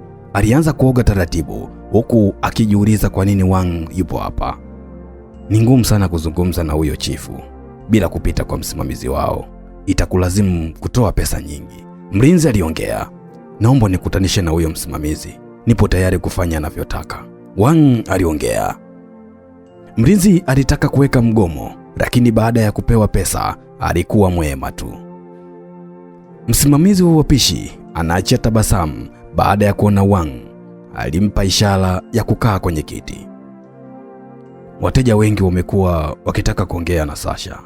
Mara nyingi huwa wanamshawishi wafanya naye kazi, lakini huwa hawafanikiwi katika hili kwa sababu huyo binti ni moyo wa hoteli hii. Anajua majukumu yake na hii ndio sababu inafanya awe na utofauti na wapishi wengine. Msimamizi aliongea, naomba nikutanishe naye. Nina mengi ya kuongea naye. Wang aliongea. Macho yake wanaonyesha kuwa una shida nyingine kabisa, tofauti na wateja wengine. Nikupe pole kwa sababu hutafanikiwa. Kuliko nilipe pesa nyingi, ni heri uondoke, lakini kama utaendelea kusisitiza sitakuwa na namna zaidi ya kupokea pesa yako. Msimamizi aliongea. Wang hakutaka kukatishwa tamaa. Aliweka kibunda cha pesa mezani. Msimamizi huyu anamwamini Sasha kupita kiasi. Alichukua pesa kisha akatengeneza mazingira ya kuwakutanisha. Wang alijikuta akipata usumbufu wa moyo baada ya kumwona Sasha akiwa katika muonekano wa kipekee kabisa. Kamera zetu zitakuwa zinakuangalia. Endapo utashika hata unywele wake tu, utatolewa hapa kama mbwa, bila kujali wewe ni CEO wa kampuni ya Samsung South Korea. Msimamizi aliongea kisha akawapisha. Nitarejea jijini Seoul, lakini sio leo wala kesho. Nahitaji kufanya kazi. Hivi ndio bibi alivyoniambia. Sasha aliongea. Vipi kuhusu mimi? Sitaki kuamini kuwa sina umuhimu wowote kwako. Nipo hapa kwa ajili yako, lakini ni kama nimepoteza muda kukufuata. Pole kwa hilo. Wenda ukawa umepoteza kweli muda. Nisamehe sana kwa sababu sitaweza kuambatana na wewe. Sasha alijitia jasiri, lakini ndani ya moyo wake alikuwa anaumia kupita kiasi. Wang hakujali kuhusu sheria alizoambiwa na msimamizi. Alimvuta Sasha kifuani kwake kisha akaanza kumbusu. Walinzi wakaingia kuwatenganisha. Msimamizi wa wapishi alifika akiwa kakunja sura yake. Aliachia kibao kikatua kwenye uso wa Wang. Mteja wa aina yoyote ile anapofika mahali hapa anatakiwa kufuata masharti yote yanayopatikana hapa. Msimamizi alifoka. Nitahakikisha na kuondoa hapa. Heshima unayopatiwa haina tofauti na ile anayopatia mtoto wa mfalme. Hii inanipa mashaka kuhusu wewe kuendelea kukaa hapa. Wang aliongea. Walinzi walimtoa baada ya kuona anazungumza maneno ya kichokozi. Msimamizi wa wapishi alimsogelea Sasha. Wenda ukawa upendezwi na namna navyokuwekea ulinzi, lakini haya ndio masharti katika hoteli hii. Ni vyema kama utaipa kazi kipaumbele na si mapenzi. Ili mwanaume akuheshimu na kuogopa zaidi, ni lazima ujue kutafuta pesa. Naomba unipe muda wa kuonana naye usiku wa leo. Malipo yangu yote ya huu mwezi pamoja na marupurupu yote nitakuachia wewe. Sasha aliongea. Msimamizi alitabasamu kwa namna mlembo huyu anavyojitoa sababu ya mwanaume. Siku zote huwa naamini katika maneno yako, na hii ndio sababu chakula chako ni kitamu kuliko wapishi wote hapa. Nimeruhusu hilo. Msimamizi wa wapishi aliongea kisha kaondoka zake. Sasa alijitazama kwenye kioo. Kuna namna alijiona kuwa amebadilika. Taratibu alijishika ngozi yake ya usoni. Upande wa Wang akiwa chumbani, aliitazama simu namna inavyoita. Hakuwa akijisikia kuongea na Mission. Mlango wake uligongwa. Alishika remote akawasha TV ndogo iliyokuwa mlangoni ili aweze kumuona mgeni wake. Moyo wake ukashtuka baada ya kumuona Sasha. Alitaka kufungua mlango, lakini alijikuta akipoteza nguvu ya kufanya hivi. Alizima TV akaendelea kukaa. Sasha alienda kusimama mlangoni bila kukata tamaa kabisa. Kila Seo Wang alipotazama TV, alikutana na Sasha. Hakutaka kuendelea kumpa adhabu, alifungua mlango. Sasha alimkumbatia Wang. Naomba unisamehe kwa kukufanya uwe na mashaka. Nitarudi na wewe jijini Song. Nikijua nina nafasi kubwa moyoni mwako. Sasha aliongea. Unamaanisha nini kusema hivyo? Wang akauliza. Nakupenda pia. Sivutiwi na namna ninavyoishi kama malkia sehemu hii. Kuna namna moyo wangu unakosa amani. Sasha aliongea. Nitaondoka na wewe siku ya kesho. Ondoa hofu katika hii. Wang alitoa ahadi. Usiku wao ulikuwa mzuri sana na wa kipekee. Kulivyopambazuka asubuhi, Sasha alimfuata msimamizi wa mpishi. Nitarudi jijini Song. Naomba unielekeze ni hatua zipi natakiwa kuzifuata. Sasha aliongea. Una kichaa? Umesahau kama wewe ni moyo wa hii hoteli? Hakuna sehemu unaenda. Mmiliki wa hii hoteli hawezi kukuruhusu uondoke. Si mtu wa kupenda kula, lakini kupitia wewe ameanza kula. Naomba utangue kauli yako ya kusema unataka kuondoka hapa. Msimamizi aliongea. Unamaanisha nini kusema hivyo? Sasha naye aliuliza. Anakupenda wewe na ndio maana unaishi kama malkia sehemu hii. Naomba usahau kuhusu kuondoka. Endapo nitampatia hizi taarifa, utakuwa katika wakati mgumu. Kama kweli unampenda huyo mwanaume wako, naomba umsihi aondoke mahali hapa kimya kimya. Msimamizi aliongea kisha akaondoka. Sasha alibakia kashangazwa na hayo maneno. Ghafla tu mlango wake ulifungwa kwa nje. Hakuwa kiruhusiwa tena kutoka. Seo Wang akiwa chumbani kwake, alishangaa mlango ukifunguliwa kwa kasi ya ajabu. Naomba utuie radhi, lakini unatakiwa kurudi South Korea muda huu. Mmoja wa ulinzi aliongea. Unamaanisha nini kusema hivyo? Wang aliuliza kwa mshangao. Kama kweli unampenda Sasha, naomba uondoke kimya kimya na kamwe usije kurudi Japan. Hii ni amri kutoka kwa Taro, mmiliki wa hoteli hii. Mlinzi aliongea. Baada ya Wang kuonekana anakuwa mbishi, alilazimishwa. Anakuja kushtuka akiwa kwenye ndege binafsi. Hakuwa akiweza kuzungumza. Taro au mmiliki wa hoteli alikuwa pembeni kuhakikisha kuwa hafanyi vurugu yoyote. Kila Wang alipotaka kuzungumza, sauti haikutoka kabisa. Utulivu wako ndio utamweka Sasha salama. Nampenda huyu mwanamke. Sitaruhusu arudi mikononi mwako tena. Naomba unisamehe katika hili. Taro aliongea. Wang aliishia kutoa machozi tu. Kila alipojaribu kuongea alishindwa. Mwili wake haukuwa na nguvu ya kutosha pia. Sindano niliyokuchoma itaisha nguvu pindi utakapofika jijini Seoul. Kampuni lako linafanya vizuri sana duniani kote. Naomba uweke akili yako hapo na si kwa mwanamke ambaye huwezi kumpata tena. Taro aliongea kisha akampigia simu Misio. Anamfahamu binti huyu vizuri sana kwa sababu amewahi kuwa marafiki. Njoo mpokee Seo Wang. Yupo katika hali mbaya. Haitaleta picha nzuri endapo ataonekana machoni kwa waandishi wa habari. Taro aliongea kisha akakata simu. Mission anasema jiko akiwa kachanganyikiwa. Taarifa zilizopatiwa zilimvunja moyo wake. Anamfahamu vizuri ukatili wa Taro. Hakuelewa ni kitu gani kimetokea mpaka wawili hao waingie kwenye mgogoro. Anafika uwanja wa ndege akiwa kavaa kiuni zaidi na huku si kawaida yake. Taro anampungia mkono baada ya kumwona. Kitu gani kinaendelea? Mission aliongea huku macho yake yakiwa kwa Wang. Hakikisha arudi Japan kisa Sasha. Yule mwanamke wangu nimemwacha hai kwa sababu yuko tu.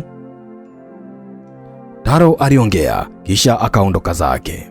Mission alimkokota Wang mpaka kwenye gari lake. Alimpatia maji ya kunywa. Hautakufa, utaishi.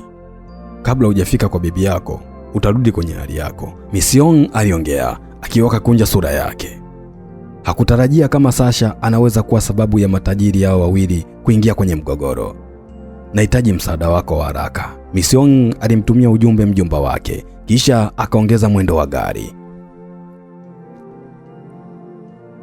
Wang anafika nyumbani kwa bibi yake akiwa amepoa kupita maelezo. Alipitiliza chumbani kwake, hakuwa na hamu ya kuongea. Kitu gani kimetokea? Naomba usinifiche hata kidogo, bibi aliongea kwa msisitizo. Misyong hakuwa na haja ya kuficha, aliongea kila kitu. Sasa atakuwa kwenye wakati mgumu, ni lazima arudi nyumbani haraka iwezekanavyo, bibi aliongea, akionekana kachanganyikiwa mno. Endapo Taro atapokea usumbufu kuhusu kurejeshwa kwa Sasha, sidhani kama atakuwa na huruma tena, Misyong aliongea. Unamaanisha nini kusema hivi? Ni kama unaniambia nimuogope zaidi huyo Mjapani. Taro si mtu wa wanawake. Huenda ni kweli kampenda Sasha. Nisamehe kusema mfanyakazi wako wa ndani hawezi kurudi tena, hata kama mtafatisha hatua za kisheria kumrudisha, Misyong aliongea. Namtaka Sasha hapa. Usisahau kama familia yake wanafahamu binti yao yuko kwangu. Hata kama hawana pesa, lakini wataenda mahakamani, nitakuwa na wakati mgumu. Huenda kikawa ni kitu kidogo kwako, lakini hiyo sababu inatosha kutuwekea kampuni yetu kwenye uhatari zaidi, bibi aliongea. Nitamleta Sasha mikononi mwako. Kama utaweza kutimiza hitaji la moyo wangu, nipo tayari kumpigia magoti Taro, Misyong aliongea. Ni kitu gani hicho unataka nikutimizie? Si kawaida yako kuomba kitu badala ya kutoa msaada. Wang amekuwa na uhusiano wa kimapenzi na Sasha. Nadhani unalijua hili. Pengine ulikuwa ujui, lakini huu ndio ukweli. Kabla sijamleta Sasha, naomba mimi na Wang tufunge harusi. Tofauti na hapo, nitakaa pembeni nione kitu gani mtafanya kuhusu Sasha, Misyong aliongea. Tangu zamani, hayo ndio yalikuwa makubaliano yetu. Nitalitimiza hili swala siku ya kesho, bibi aliongea. Misyong aliachia tabasamu baada ya kupatia ahadi nzuri. Upande mwingine, Wang akiwa chumbani kwake aliomboleza. Alijikuta akijirani kwa nini hakupinga uamuzi wa bibi kuhusu Sasha kwenda Japan kusoma mambo ya upishi. Naomba ulete aina 5 za suti unazohisi zitafaa Wang. Ninaamini vipimo vyake vyote unavifahamu, bibi aliongea na Secretary Kim kwa njia ya simu. Secretary Kim alishtuka baada ya kupatiwa hii taarifa. Alitaka kuuliza maswali, lakini baada ya kukumbuka kichaa cha bibi yake alikaa kimya tu. Baada ya dakika 30 kupita, Secretary Kim anafika akiwa kabeba suti. Wang akiwa chumbani kwake aliboleka baada ya kuhisi mlango wake unagongwa. Hakuwa akijisikia kuzungumza chochote kile. Vunja mlango, bibi alitoa amri. Alihitaji kuitimiza ahadi aliyopatiwa na Misyong ili Sasha aweze kurejeshwa. Secretary Kim alitafuta nyundo kubwa, akavunja kitasa. Mlango ulifunguka. Bibi aliingia akiwa kakaza sura mno. Sio Wang hakuonekana kushtuka. Siku ya kesho, wewe na Misyong mtakuwa rasmi mke na mume. Ninaamini hautapingana na maamuzi yangu. Nina uhakika unaelewa kwa nini nafanya hivi, bibi aliongea. Sio Wang hakuongea chochote. Bibi hakutaka kumbembeleza. Alimgeukia Secretary Kim. Hakikisha anajaribishia suti zote. Endapo ataleta usumbufu, nipigie simu, atavaa mbele yangu, bibi aliongea, kisha akaondoka zake.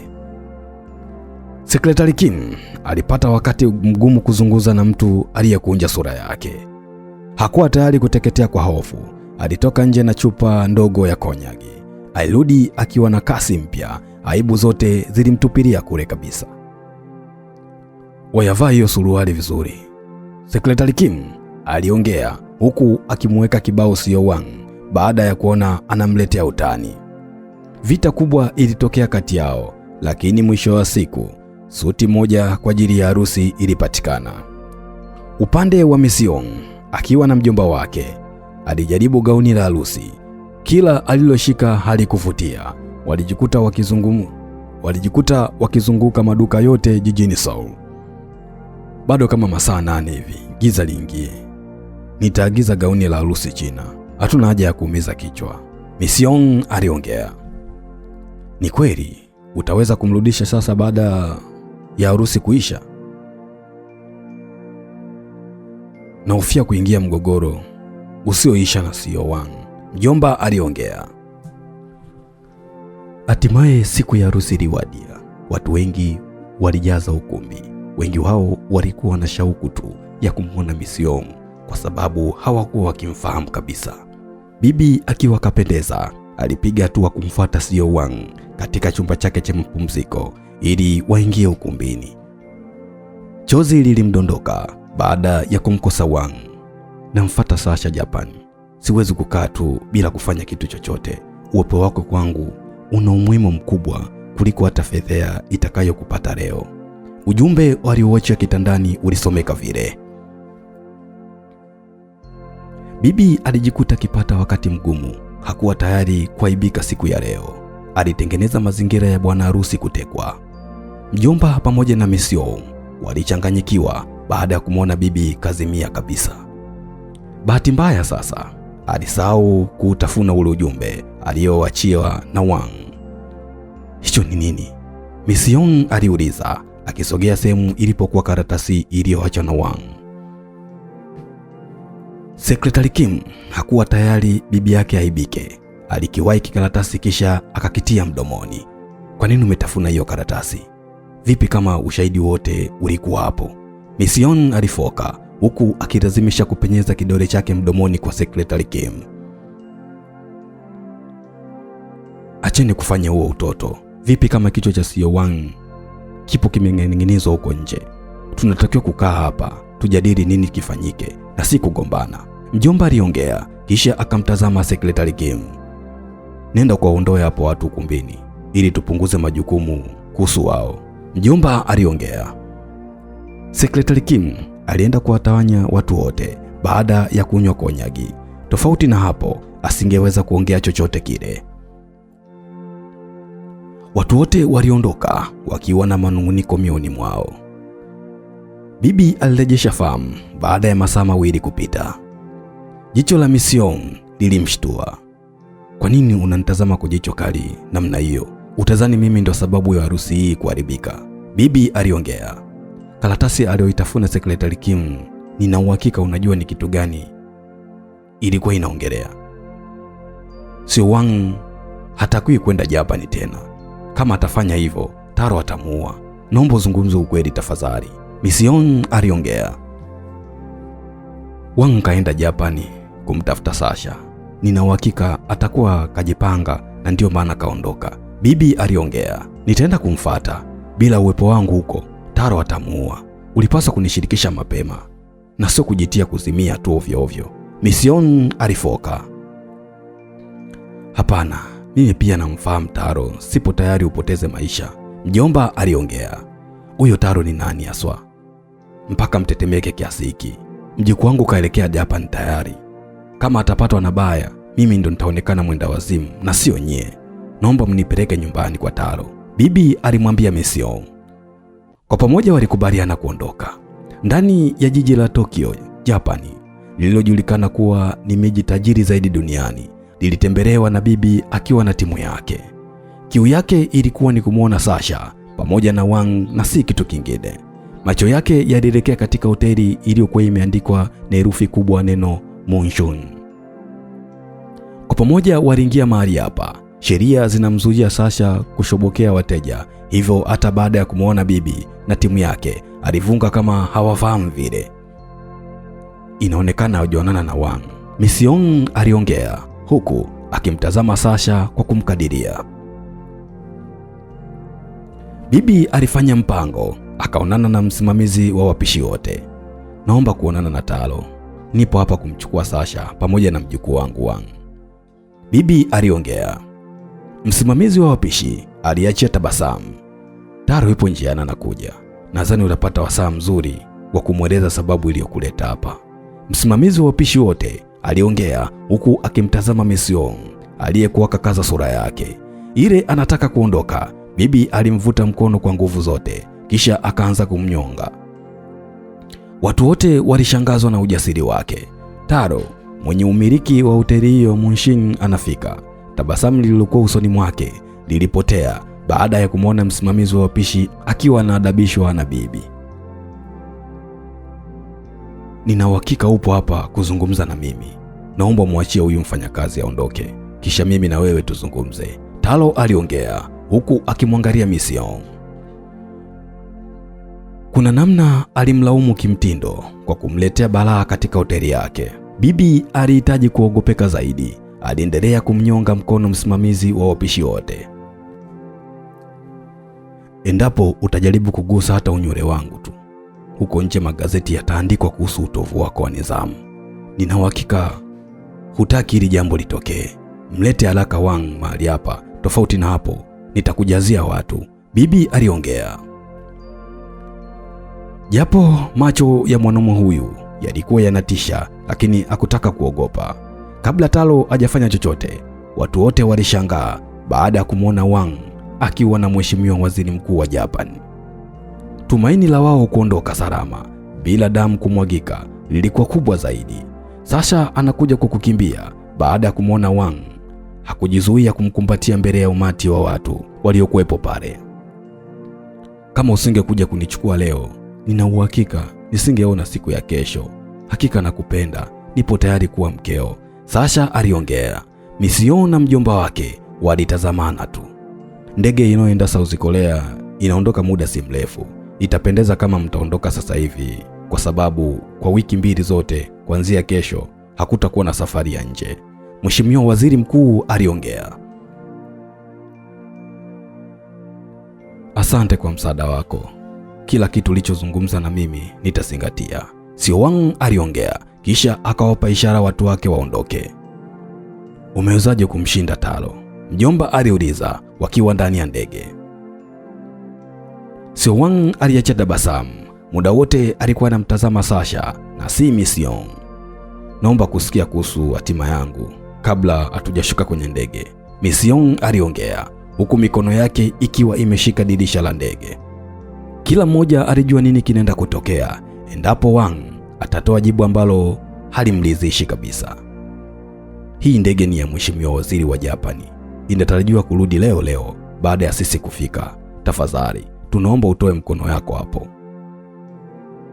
Kucha zako ni kama zinataka kutoboa dirisha, Sekretari Kim aliongea huku akijichekesha tu. Nadhani Mission kauliza swali dogo tu. Nitafurahi kama nikisikia jibu lako pia, mjomba aliongea baada ya kuona Sio Wang hatoi jibu. Bibi, siku zote nilikuwa namuona mjomba shujaa kwa kuitetea kampuni yetu isiangamie, lakini ukweli ni kwamba yeye ndio aliyetengeneza hizo changamoto kisha kazitatua, Sio Wang aliongea. Mission alimwangalia mjomba wake kwa maneno aliyozungumzwa. Kuna namna mjomba alikosa hewa na hata akataka kufungua madirisha ya ndege. Watu wote walimshika mikono. Mission alijikuta akisikia aibu ndani ya moyo wake. Ndege ilipotua katika uwanja wa ndege jijini Seoul, alitaka kushuka. Alihitaji kurudi Japani kwa mara nyingine. Hakuwa tayari kushuhudia harusi kati ya Sasha na Wang. Siwezi kuwatazama machoni tena. Naomba nipate muda wa kutulia mwenyewe. Pindi nitapokaa sawa, nitarudi jijini Seoul. Naomba mnisamehe mjomba wangu kwa kuweka katika kipindi kigumu. Najua kila kitu alifanya kwa ajili yangu. Naomba samahani sana, Mission aliongea, kisha akamkumbatia Wang. Mjomba alitaka kumfuata lakini alimzuia. Naomba ubakie jijini Seoul uishuhudie harusi ya Wang. Ukifanya hivyo nitakusamehe. Tofauti na hapo, naomba usijitokeze mbele yangu, Mission aliongea, kisha akaondoka na ndege. Sekretari Kim alimpatia konyagi kidogo iliyokuwa imebakia kwenye chupa ili apate ujasiri wa kukubaliana na aibu. Mpaka naingia kabrini, sitasahau wema wako. Kama sio wewe, wenda ningenyengata tu mdomo nikafa siku ya leo, mjomba aliongea akiwa na ujasiri kupita kiasi. Harusi kati ya Sasha na Wang ilifanyika. Safari hii hawakualika watu kutokana na kosa walilolifanyika juzi. Upisi wa Sasha uliwafurahisha watu wote. Wazo la kufungua mgawa mkubwa ulimjia. Mgawa wako utaitwaje? Wang aliuliza. Sasha alikosa jibu. Alimgeukia Sekretari Kim anayesemekana kuwa ana akili nyingi kuliko Wang. Hiki kitu kilimkwaza Wang. Alimkanyaga teke la usoni Sekretari Kim ile anataka kumwongeza lingine. Sasha alimtuliza kwa busu. Ndugu msikilizaji, na hapa ndo mwisho wa simulizi yetu fupi iitwayo Sasha. Msimulizi wako ni Miji Bundara kutoka Mega Tanzania Stories. Kwaherini, asanteni.